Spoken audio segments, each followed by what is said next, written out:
بسم الله الرحمن الرحيم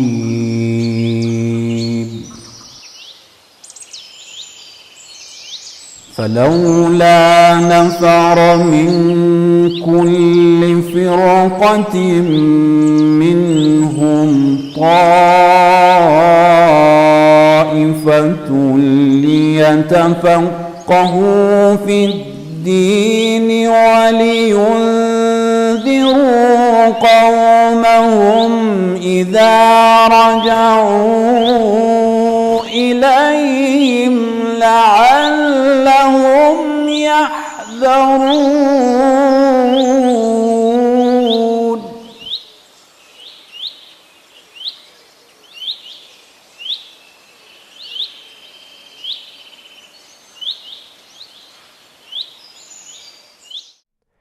بسم الله الرحمن الرحيم وبه نستعين والسلام على سيدنا ونبينا أبو القاسم مصطفى محمد وعلى آل بيته الطيبين الطاهرين. اللهم صل على محمد وعلى Muhammad. En el nombre de Dios, el compasivo, el misericordioso, la paz y las bendiciones de Dios sean con el profeta Muhammad y con su descendencia purificada. Bueno, bienvenidos nuevamente a estas clases de leyes prácticas o ahkam. La clase anterior habíamos empezado a ver lo que eran las cosas najés o las cosas impuras. Primero que todo quería aclarar un par de puntos que son muy consultados en nuestros países de Latinoamérica, me refiero a occidentales en general, donde vivimos en ambientes que son, digamos, de no musulmanes. Bien, primero que todo aclarar un punto. Habíamos dicho que los incrédulos o kafir, que los habíamos caracterizado con distintas creencias, digamos, no entraría, o sea, los cristianos y los judíos no entrarían en la categoría de incrédulos, sino que son considerados, depende del distinto marja, como gente del libro, con lo cual no son impuros y, digamos, ni su transpiración ni demás, digamos. Como habíamos hablado antes, el caso de dar la mano, este tipo de cosas, o sea, en los países cristianos o donde haya judíos o otra gente del libro, por ejemplo, en el caso de Irán, los zoroastrianos, en otros lugares del Medio Oriente, por ejemplo en Irak o Siria, que hay algunos sabeos que son seguidores, digamos, de la religión de San Juan el Bautista, o sea, que ha nacido acá en el Medio Oriente. Hay otros casos de otros profetas que también tiene que ver con regiones específicas, que eso depende de cada marcha, ¿no? El marcha del Taqlid. Bien, entonces, de forma general podemos decir que los cristianos, los judíos, en nuestros países, tampoco le vamos a ir preguntando, ¿vos sos cristiano? Y si es cristiano, se supone que cree en Dios, se supone que cree en el día del juicio. Y es muy común que si uno lo pregunta, tampoco no hace falta el interrogatorio, obviamente, porque esto también puede llegar a tomarse como mala educación, no es considerado impuro, digamos. Se considera que tiene un nivel de incredulidad, porque estamos hablando antes, por ejemplo, al no seguir la religión islámica y demás, que vamos a aclarar un poquito más también esta cuestión de la incredulidad. Kafir, o que nosotros traducimos como incrédulo, significa una persona que tiene lo que se llama un kafr, o sea, viene de la raíz árabe kaf, fa, barra, que significa kafr, takriban, aproximadamente, y significa que es una persona que tiene cierto nivel de un velo tiene sobre la verdad, o sea que si bien ve las cosas y comprende las cosas, hay cierto nivel en el que está cubierto a la realidad, digamos, a la verdad, digamos. Como nosotros consideramos que la verdad es la religión islámica, una persona que no acepta completamente nuestro credo, de alguna forma consideramos que no tiene un desvelamiento o un corrimiento de estos velos a ese nivel. Digamos, así todas las personas tienen distinto grado de cubrimiento de velos, digamos, porque las personas que realmente no tienen ningún tipo de velo y ven la realidad de forma directa, es decir, están enfrente a la faz de Dios constantemente, son los santos, o podríamos decir en otras terminologías los iluminados, o personas que tienen una relación directa con Dios y con el intelecto divino, digamos. Entonces, tampoco es algo muy agradable ir andando marcando a las distintas personas, vos sos incrédulo o no incrédulo, porque en alguna medida la mayoría de las personas tenemos algún grado de incredulidad, entonces ponerse a juzgar quién es más o quién es menos no es algo muy agradable. Y bueno, y sobre todo para las personas que convivimos en países no islámicos, eh, tener cuidado con este tipo de cosas, sobre todo los que tenemos familia que no es completamente islámica y demás, digamos, eh, no hacer esta especie de, no volverlo algo chocante como muchas veces pasa. Bueno, otro tema también muy importante o que pasa mucho en Occidente es la cuestión de los perros. Nosotros sabemos que nuestros países de Latinoamérica los perros lo consideran el mejor amigo del hombre, con lo cual es casi un miembro más de la familia. Con lo cual empezar a decir que es impuro, que esto es lo otro, puede resultar chocante. En el Islam de por sí no está prohibido tener perros, aunque preferiblemente obviamente son perros guardianes o perros de casa, digamos. Es un perro que no vive dentro de la casa. Islámicamente no está prohibido tener un perro. Uno puede tener un perro en la puerta de la casa, por ejemplo, el perro guardián.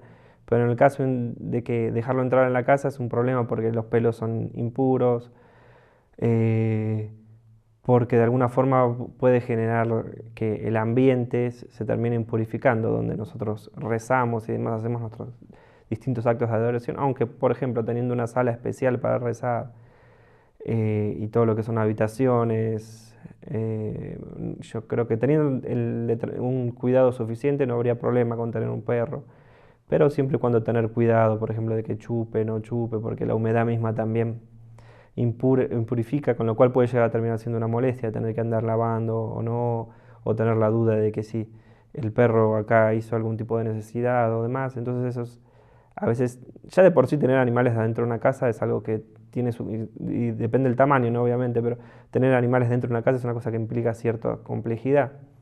Con lo cual, si tenemos perros en nuestros países, tratemos de que sean perros guardianes o perros que viven en el patio y tomando las medidas o los recaudos necesarios para que después nuestros actos de adoración y demás no se vuelvan una carga o se vuelvan tediosos. Por ejemplo, cada vez que voy a rezar me tengo que lavar los pantalones porque este perro me chupó todo cuando quise entrar, porque el perro es muy común, te saluda, está contento y viene y te lame las manos o lo que fuera. Con lo cual hay que tener mucho cuidado.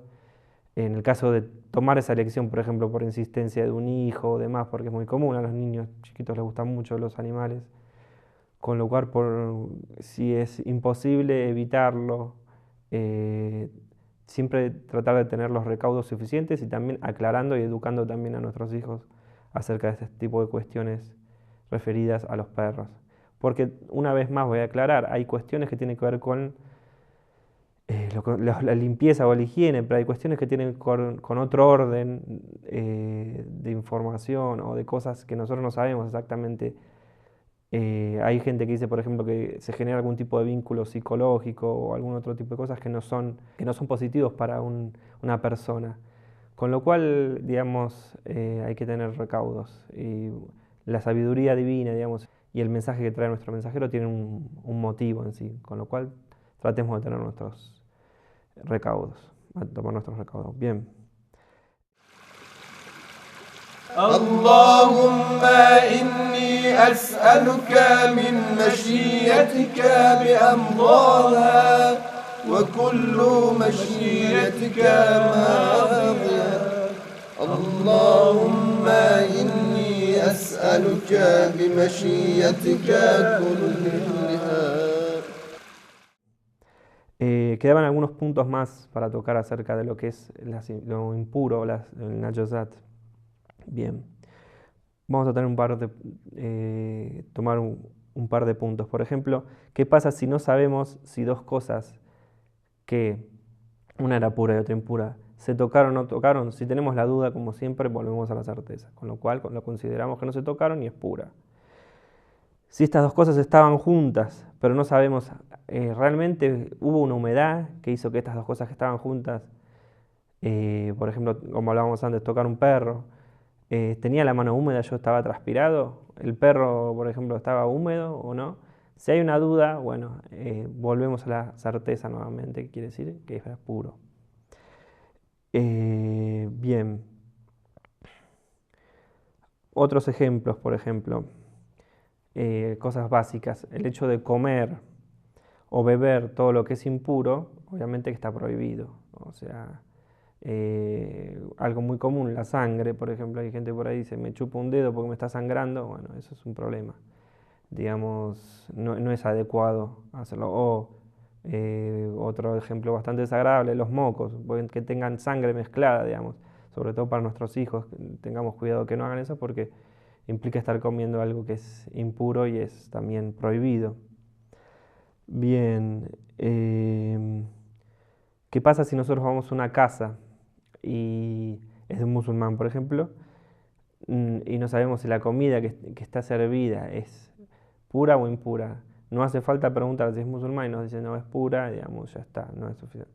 Ahora, cuando nosotros somos los anfitriones, le vamos a decir, por ejemplo, esta carne es halal, no halal, eso es obligatorio para el musulmán. Por eso, del otro lado, no es obligatorio para el otro investigar. Aunque si tenemos la certeza, obviamente, si es una persona, sabemos que no respeta mucho este tipo de normas, y le preguntamos si nos contesta sinceramente no, por ejemplo, esta carne no es halal, obviamente no deberíamos alimentarnos de esas carnes. Bien, a ver si tenemos duda de que algo que hemos limpiado todavía se ha vuelto limpio o no, o sea, se ha purificado o no, en ese caso hay que pensar que es puro. Otras dudas, por ejemplo, siempre cuando hay una duda, esto es puro o impuro, como siempre hablamos antes, volvemos a la certeza. La vez pasada habíamos dicho las colonias, los perfumes, todo ese tipo de cosas, por más que sean fabricadas en países no islámicos, mientras sean fabricadas con alcohol industrial, son puras, digamos, se consideran puras. Otros ejemplos que se pueden que pueden acontecer cuando estamos viviendo en países no islámicos. Por ejemplo, vamos a un hotel, las sábanas, los jabones, la alfombra debería ser considerada como pura, no hay que andar buscando, mirando con sospecha todo, digamos. Lo mismo en un restaurante, los cuchillos, los platos, los vasos.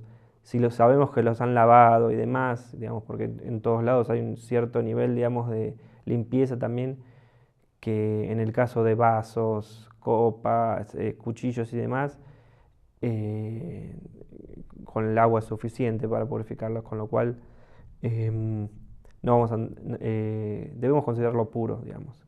Obviamente, cuando tenemos certeza de que ese lugar es sucio o que no se respetan la higiene y demás, además de que va a ser un problema islámicamente, es un problema también para la higiene y para la salud, obviamente, entonces debemos evitar comer en ese tipo de lugares.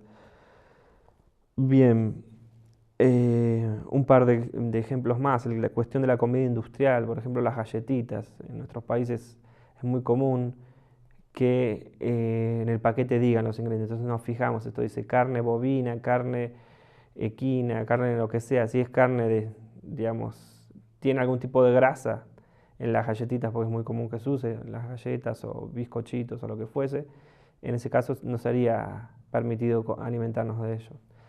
Pero si no está indicado, por ejemplo, no habría problema. Por ejemplo, en el pan, las panaderías, hay gente que se ha dedicado a investigarlo y normalmente se usan grasas vegetales, hoy porque es más barato que lo que son las grasas de vaca o de cerdo y demás, que es más caro.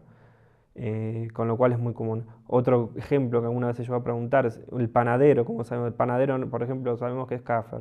Me hace el pan y obviamente que transpira, entonces el pan me lo va a hacer impuro. No, eso no hay necesario de ir a preguntar al panadero si cree en Dios o no y esas cosas. El pan que está en la panadería es pan y ya, y es puro, hay que considerarlo puro. La ropa la llevo a la tintorería, a que me la laven, a un lavarrap, por ejemplo. No hay que desconfiar, si lo han lavado está pura, digamos. El auto, lo mismo, lo llevo a un lavautos. ¿Queda puro o no queda puro? Queda puro, digamos, no hay que desconfiar. A su vez las frutas, las verduras, las semillas, todo lo que comemos, que sabemos que tiene un proceso de lavado en algún momento, nuevamente debemos considerarlo como puras, digamos. No hay que desconfiar. Lo mismo con los aceites vegetales en general.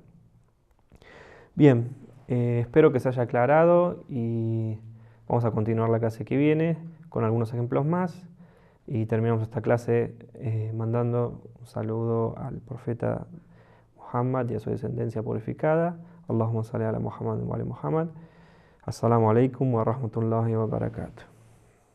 يا كاشف النوايا يا عالم الخفايا